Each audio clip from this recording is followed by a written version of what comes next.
اعوذ باللہ من الشیطان الرجیم بسم اللہ الرحمن الرحیم۔ السلام علیکم دوستوں، آج کی ویڈیو ان لوگوں کے لیے ایک بڑا چیلنج ہے جو تاریخ کو ریسرچ کی بجائے سے جذباتی داستانوں کی بنیاد پر پرکھتے ہیں۔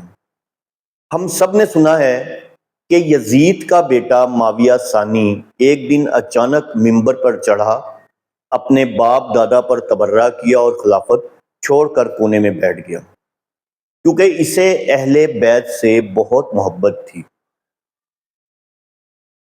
لیکن کیا آپ نے کبھی سوچا کہ وہ توبہ کیسی تھی جس میں اس نے حق کے امام کو تخت نہیں سونپا؟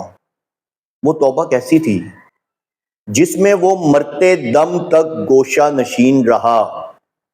آج میں آپ کو دکھاؤں گا کہ شیعہ مذہب کی اپنی کتابیں اس بارے میں کیا چھپاتی ہیں۔ آج ہم جذباتی نہیں علمی بات کریں گے۔ 1200 سال سے آپ لوگوں کو جس اندھیرے میں رکھا گیا، اور پھر یہ امام غیب کا عقیدہ جو کہ بنایا گیا، اس کے حوالے سے میں پچھلی 2 ویڈیوز میں آپ کو مکمل تفصیل بتا چکا ہوں، لیکن آج کی ویڈیو مکمل طور پر آپ کی آنکھیں کھول دے گی۔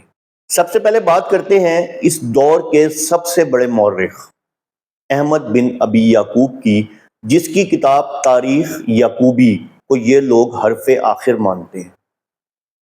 کتاب کا نام ہے تاریخ یعقوبی، مصنف کا نام ہے احمد بن ابی یعقوب الشیعہ، جلد 2 صفحہ نمبر 254۔ یہ عربی متن آپ کے سامنے آ رہا ہے، میں آپ کو اس کا ترجمہ بتا دیتا ہوں۔ یعقوبی صاف لکھتا ہے کہ معاویہ بن یزید جب سے تخت پر بیٹھا، وہ ایک دن کے لیے بھی عوام کے سامنے نہیں نکلا، نہ ہی اپنے گھر یعنی کہ محل سے باہر قدم رکھا، یہاں تک کہ وہ مر گیا۔ اگر یعقوبی سچا ہے کہ وہ کبھی محل سے باہر ہی نہیں نکلا، تو وہ منبر پر چڑھا کب؟ اس نے وہ لمبی چوڑی تقریریں کہاں کی؟ کیا وہ ممبر اس کے بیڈ روم میں لگا ہوا تھا، یا یہ کہانیاں بعد میں ذاکرین نے گھڑی؟ اب آئیے علی بن الحسین المسعودی کی طرف، جنہیں شیعہ کا ہیرو کہا جاتا ہے۔ کتاب کا نام ہے مروج الذہب و معادن الجوہر، جلد نمبر 3 صفحہ نمبر 73۔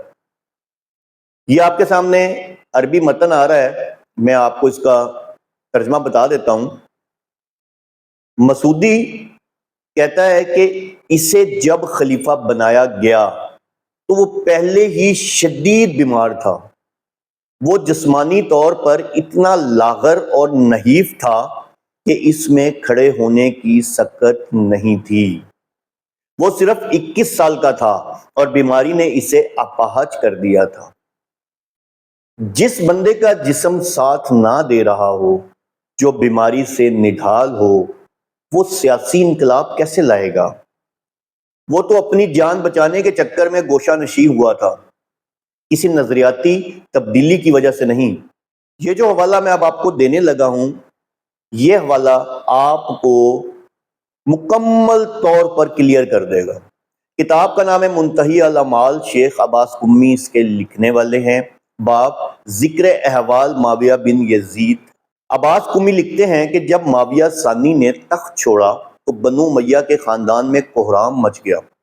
انہوں نے معاویہ ثانی کے استاد عطالیق، جس کا نام عمر المقصوص تھا، اسے پکڑا اور کہا کہ تو نے اسے بہکایا ہے اور اسے اہل بیت کی محبت کا سبق پڑھایا ہے۔ پھر انہوں نے اس استاد کو زندہ دیوار میں چنوا دیا یا قتل کر دیا۔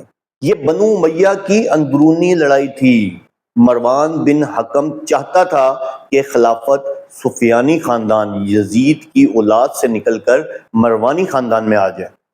انہوں نے اس بیمار شہزادے کو ڈرایا، دھمکایا اور اس کے استاد کو نشانہ عبرت بنا دیا تاکہ وہ خود دستبردار ہو جائے۔ یہ کوئی توبہ نہیں تھی، یہ خوف اور سیاسی دباؤ تھا۔ اب آپ لوگ پوچھیں گے کہ بیماری کیا تھی؟ تو آپ ہی کی کتاب ناسخ التواریخ اس کا پردہ چاک کرتی ہے. جیسا کہ میں نے آپ کو بتایا کتاب کا نام ہے ناسخ التواریخ. ناسخ التواریخ لکھنے والے ہیں مرزا عباس قلی خان سپہر. تفصیل اس کتاب میں درج ہے کہ معاویہ ثانی کو مرض برس تھا، وائٹی لیگو. وہ بہت زیادہ کمزور تھا. وہ اس قدر بدصورت محسوس کرنے لگا تھا اپنی بیماری کی وجہ سے کہ وہ لوگوں کے سامنے آنے سے شرماتا تھا. جو شہزادہ اپنی بیماری کی وجہ سے لوگوں کو شکل دکھانے سے ڈرتا ہو، کیا وہ مجمع میں جا کر انقلابی تقریر کرے گا؟ عقل کیا کہتی ہے؟ اب میں ایک ایسا سوال پوچھ رہا ہوں جس کا جواب قیامت تک کوئی ذاکر نہیں دے سکتا، ایون کہ آپ کا کوئی عالم نہیں دے سکتا.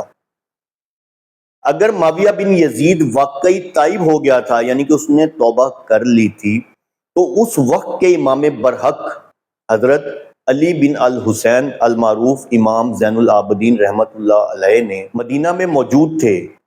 توبہ کا پہلا اصول یہ ہے کہ آپ نے جس کا حق چھینا ہے اسے حق واپس کریں. کیا معاویہ ثانی نے امام کو خط لکھا؟ کیا اس نے کسی قاصد کو بھیجا؟ کیا اس نے کہا کہ اے لوگو میرے بعد تمہارا امام زین العابدین ہے؟ نہیں، قطعاً نہیں. اس نے کہا کہ اپنی خلافت جس کو چاہو دے دو. یہ کیسی توبہ ہے جو حقدار کو اس کا حق ہی نہ دے رہی ہو؟ دوستو، اصل کہانی یہ ہے کہ جب ایران کی ساسانی حکومت کے قصے اسلامی تاریخ میں شامل کیے گئے تو وہاں نیک بادشاہ اور ظالم بادشاہ کا تصور تھا. انہوں نے یزید کے گھر میں ایک نیک کردار اس لیے ڈالا تاکہ کہانی میں فلمی رنگ پیدا ہو سکے.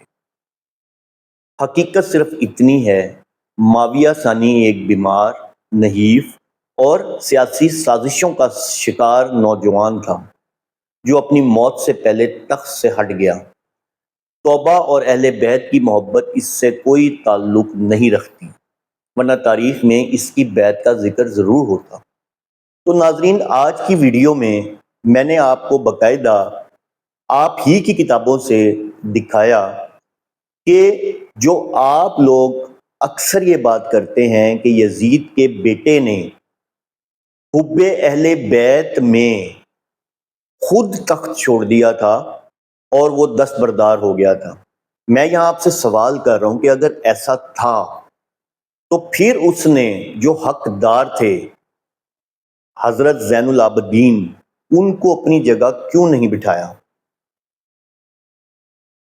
اگلی ویڈیو میں ملاقات ہوگی. والسلام. آپ کا بھائی سید خرم سلیم جعفری.